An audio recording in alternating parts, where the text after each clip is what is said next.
Finally, after 14 years, the Yeet Master, Jey Uso, has finally captured singles championship gold. It was a surreal moment on Monday Night Raw when Jey pinned Bron Breakker in the middle of the ring for the Intercontinental Championship. The crowd went wild, chanting "You deserve it" over and over again at the post-match interview. Throughout the night, it was mentioned that Jey has been in the WWE for 14 years and has attempted to gain singles gold 6 times and has come up short each time. His excitement was felt through the TV as he made his way to the ring. Something was different. Bron Breakker also wasn't his normal self. He was more calm and less aggressive throughout the match. Breakker looked frustrated at failed pinfalls, trying to sell his frustration as best as he could. When Bron and Jey were going back and forth in the match, it was apparent Jey was going to win. The end of the match felt a bit rushed, with a spear through the barricade, another spear in the ring, and an Uso splash to seal the deal. And again, although rushed, I was okay with that, because Jey Uso finally got the gold. I'm not gonna lie, I thought Jey was gonna lose again.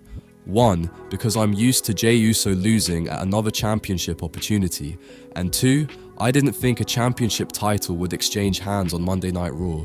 I'm glad I was wrong. Bron Breakker has been on a rampage since not being entered in the King of the Ring. He easily ran through his opponents, including Sami Zayn, the former Intercontinental Champion. So it's crazy to think that Bron became a transitional champion. With the way that Bron was pushed, it looked like he'd hold the title for some time. I also thought the same for Sami Zayn after he ended Gunther's legendary IC title run, but that wasn't the case. Jey Uso is the most over superstar on the roster, selling out merchandise, getting the crowd pumped, and a huge online community wanting Jey to finally get himself a singles title. He's been given opportunities to hold a championship before, but we fans felt it was getting too obvious that Jey gets a title shot opportunity and then loses. Jey had to win something eventually, and the World Heavyweight Championship wasn't going to be his first singles championship. I thought Jey would have won the Money in the Bank briefcase and used it on the World Heavyweight Championship, but that didn't seem right to have that be Jey's first title. In other words, he'd be guaranteed to lose again. So then if he did win, he'd cash in on the Intercontinental Champion, which is, in my opinion, is a waste of a cash in. So when Drew McIntyre won and cashed in the same night, I was interested to know what was next for Jey. I thought Jey's chances for championship gold was put on hold when he became involved in the Judgment Day and Terror Twins rivalry. Having Jey be Rhea Ripley's new interest is cool and all, but I was hopeful that it wouldn't take away from Jey's momentum. It was apparent that the creative team was finally listening to the fans and put the plan in motion. It was time for Gunther to move into the main card matches to become the new World Heavyweight Champion. So the IC Championship needed to be moved to talent that could further elevate the prestigious title. Why not have a babyface that is well known with a good-sized fan base dethrone Gunther? But because Sami and Jey have great history with one another, they couldn't face off with one another, so a transitional champion was needed. It's rumored that Bron Breakker is going to be the next Brock Lesnar when Monday Night Raw moves to Netflix. He's been doing well as a heel, and he isn't quite at the point to be World Heavyweight Champion yet, so securing the IC title was a good call. Although Bron is thought to be the future of the company, he isn't what's pulling in the crowd and selling merchandise like Jey Uso is right now, and the creative team knows they have only so much time before the fans give up on the Jey Uso hype.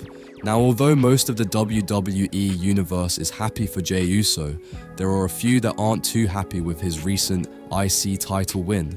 Some of the criticism comes from the belief that Bron Breakker had too short of a championship run, which I somewhat agree. However, in this case, losing the title to Jey was what was best for business.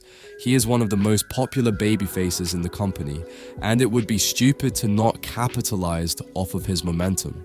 Another issue people had with this win was that it should have been on a premium live event.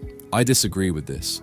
Although it would have been huge from Jey to win on a PLE, it would have been too predictable, and we would have known he was going to win.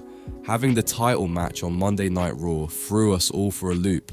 Many people thought the title would not exchange hands over a regular episode of Raw.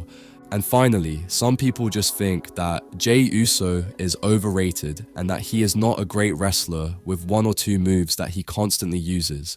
I have to completely disagree with this. Jey may have a limited moveset, but a lot of your favorite wrestlers do as well, and you think of them as the goats of wrestling. Does Jey overuse the super kick? Yes. Greats like Randy Orton has admitted to using limited moves to avoid further injuring his shoulder, and no one complains about that. Whether you are or aren't a fan of Jey Uso, one thing is for sure, he deserved this championship win. And I believe this will be his first of many more. What are your thoughts on Jey Uso as the new Intercontinental Champion? Let us know in the comments below. Don't forget to like and subscribe to the WrestleWire Productions YouTube channel for more videos like this.